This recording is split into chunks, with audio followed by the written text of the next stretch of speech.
सही है।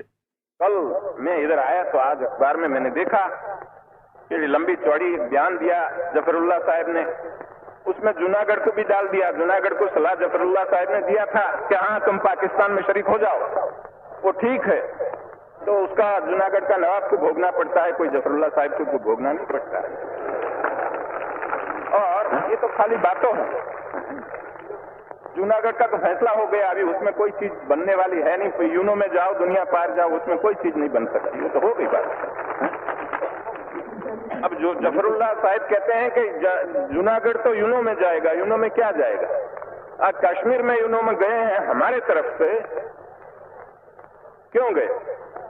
हमें तो इस तरह से कहा कि भाई ये पाकिस्तान खुली लड़ाई करे तब तो अच्छा है, लेकिन खुली लड़ाई नहीं करते हैं, अपने आदमियों के पास लड़ाते हैं, अपने वहां से सारा सामान देते हैं, अपने वहां से सब हथियार देते हैं, अपने वहां से जितना सामग्री चाहिए पूरी देते हैं, अपने वहां से रास्ता देते हैं।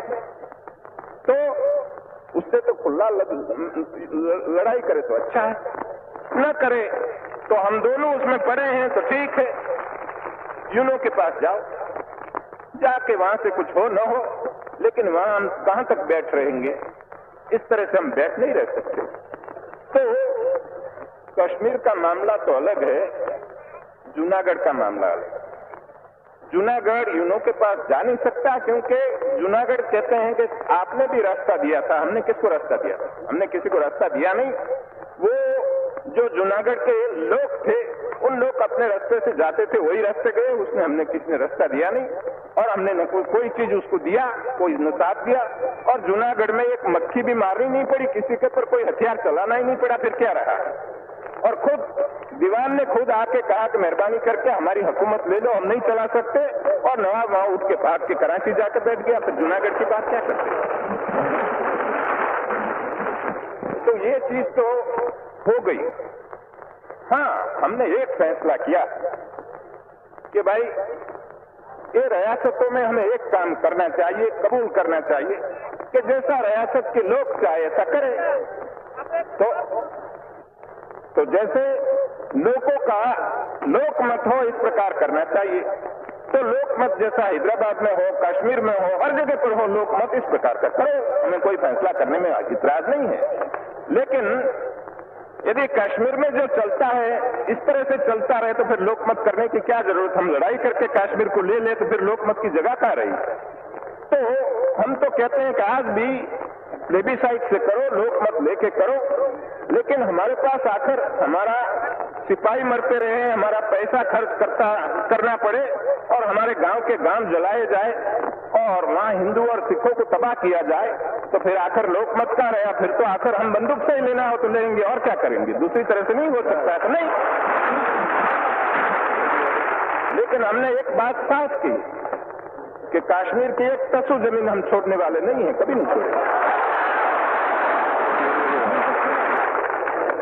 तो अब दूसरा आपको ये समझना है कि ऐसी जब नाजुक हालत में हम पड़े हैं, इस समय पर हमको क्यों तंग करते हो आप? ऐसी जब हिंदुस्तान की हालत है और दुनिया की हालत भी ऐसी है, देखो ये बत्ती पड़े, ऐसी जब हिंदुस्तान की नाजुक हालत है, तब हमें क्या करना चाहिए? इस नाजुक हालत में हमें हमारी सरकार, हमारी हुकूमत है, उसको ठीक नहीं करेंगे और उसको साथ नहीं देंगे तो हमको नुकसान होगा। इसलिए आज जिस जगह पर प्रांतों में हमारी हुकूमत बैठी है, उसको साथ देना चाहिए। तो मैं, इतने लाखों आदमी आप जमा हुए हैं कलकत्ता में, तो मैं आप लोगों को बड़ी अदब से कहना चाहता हूं कि सुनिए, आवाज न कीजिए,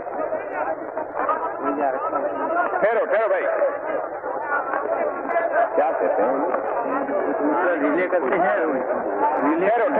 ठहरो, कोई गड़बड़ न करो।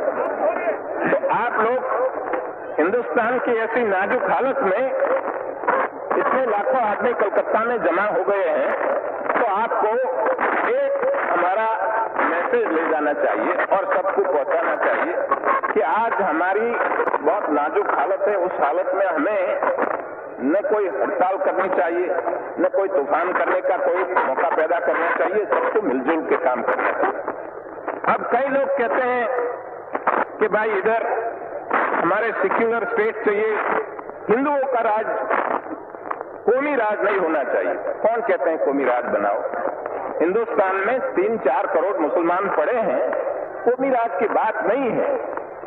लेकिन बात एक है कि हिंदुस्तान में जो मुसलमान पड़े हैं, वो मुसलमान ने, काफी लोगों ने, ज्यादातर लोगों ने पाकिस्तान बनाने में साथ दिया। ठीक दिया, अभी ठीक है। लेकिन अब एक रोज में, एक रात में क्या दिल बदल गया? वो मुझे समझ में नहीं आता कैसा बदल गया कि एकदम कहते हैं हमको मान दो।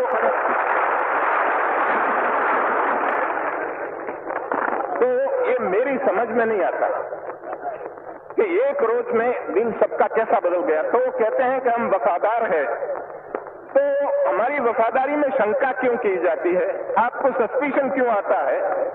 तो हम कहते हैं भाई हमको क्यों पूछते हो? आपके दिल को पूछो, भीतर पूछो, हमको मत पूछो। वो हमको पूछने की बात नहीं है। लेकिन हमने एक बात कही कि आपने पाकिस्तान बनाया, आपको मुबारक, हमें उसमें कोई दखल देना नहीं चाहते। जब दांत गिर जाए, खट्टा हो जाए, तब गिर जाए, तब पीछे आओ, वहां तक हमें पीछे बुलाना है नहीं, हम बैठे ठीक है। कोई कहते हैं कि हम आखिर पाकिस्तान और हम एक हो जाए। मैं कहता हूं कि मेहरबानी करके ऐसी बात न करो, वहां बैठे रहने दो। उससे बहुत नुकसान है, वहां बैठे रहने दो, करने दो उनको, पाकिस्तान अच्छा बनाने दो। पाकिस्तान जब स्वर्ग बन जाएगा, हमको उसकी ठंडी हवा लगेगी, ठीक है, अच्छा। तो आप लोग क्यों ऐसा कहते हो? उनको शंका पैदा होती है, ऐसी बात हम क्यों करें?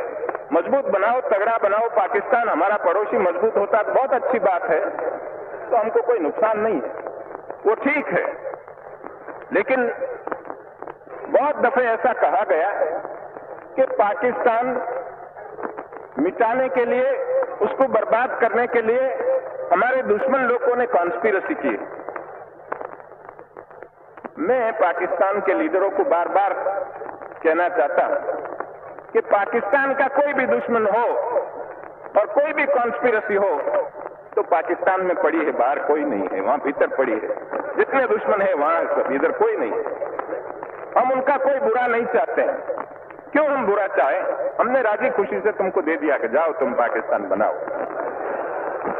लेकिन यदि हमारी आंख में धूल फेंकने के लिए कोई आवे तो हम कहते हैं कि इस तरह से हम नहीं चलने देंगे, ये काम नहीं चलेगा। हमारा हिंदुस्तान बाकी का है, उसको छोड़ दो, बाकी हिंदुस्तान को उनका काम करने दो, उसमें आप दखल न दो, तो हम आपके काम में दखल नहीं देंगे। तो आप देख लीजिए, हमने फैसला किया तो जितनी चीज थी उस चीज में उदारता से हमने उनको जितना इनका हिस्सा था उससे ज्यादा भी देने के लिए हमने कोशिश की। लेकिन जब हमने उनका रुपया देने का किया, उस समय पर हमने कहा कि आपको यदि 500 करोड़ रुपया चाहिए और इतना हिस्सा हमारा चाहिए तो हम देने के लिए, आपका हक हो न हो, ज्यादा हम देने के लिए भी तैयार है। लेकिन मैंने लिख के दिया था कि यदि ये रुपये से गोली चलानी हो कश्मीर में तो हम इस तरह से रुपया नहीं देंगे। हाँ, तुम्हारे में ताकत हो ले जाओ, ठीक है, लेकिन हम खुशी से रुपया तो तब देंगे कि जब ये फैसला सब हो जाए तो आपका रुपया है, हम उसमें कोई दखल नहीं देंगे। हमने आपके साथ मिलके एक फैसला किया तो एक कंसेंट डिक्री है, ये तो कोर्ट में जाना न पड़े, लेकिन आपस में बैठ के हमने फैसला कर दिया। तो तुम्हारी डिक्री कब बजेगी?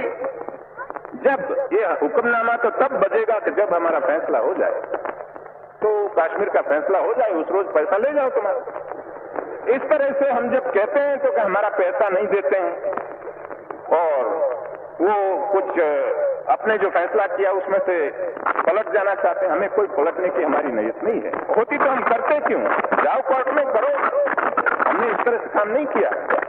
तो हम बार बार इन लोगों को सुनाना चाहते हैं कि तुम्हारे साथ हमारी कोई बुराई नहीं, न बुराई करना चाहते हैं। तुम्हारे साथ हमें कोई झगड़ा नहीं करना चाहते, लेकिन आप मेहरबानी करके हमको पड़े रहने दीजिए, हमारा काम करने दीजिए।